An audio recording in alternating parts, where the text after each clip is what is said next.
thing about jazz that's so cool is that jazz isn't necessarily a specific style of music. Jazz is more of an approach to playing music. So you could really play any style of music with a jazz approach and improvise within that, and then you're playing jazz. It doesn't have to be the specific thing. Now, some of the tunes that we're playing were written to be jazz tunes. That last tune we played was definitely written specifically to be played in the jazz style, and it kind of had that jazz phrasing about it, right? But the tune we played before that didn't necessarily, didn't have necessarily a jazz feel until we really started improvising on it.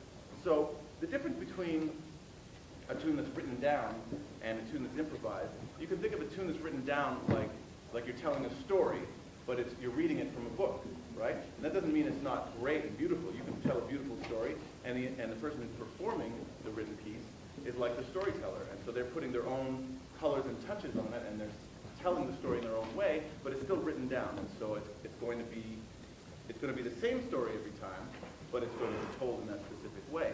Well, in jazz, we're telling stories too, but it's much more like a conversation, where we have a topic, and the topic on that last tune is ornithology.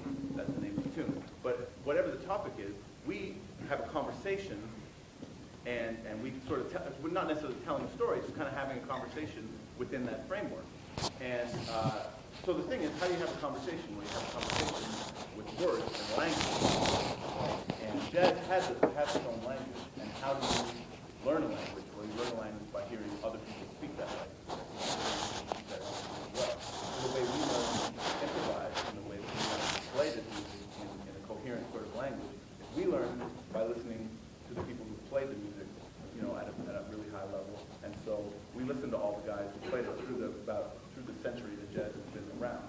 So the guy who wrote that last tune, his name was Charlie Parker, and he was one of the great jazz musicians of all time. He played the alto saxophone. And so we listened a lot to Charlie Parker, and he gave us a whole sort of language to speak in jazz with.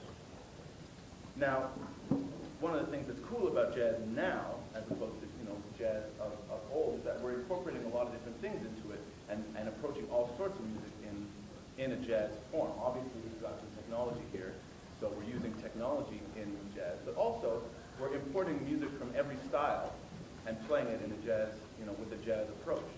So we're going to play two pieces for you now that both are neither conceived as jazz pieces, and play them in our own way. The first one is a classical piece of music that we're going to put our own touch on. This is by Claude Debussy, and it's called Fahie.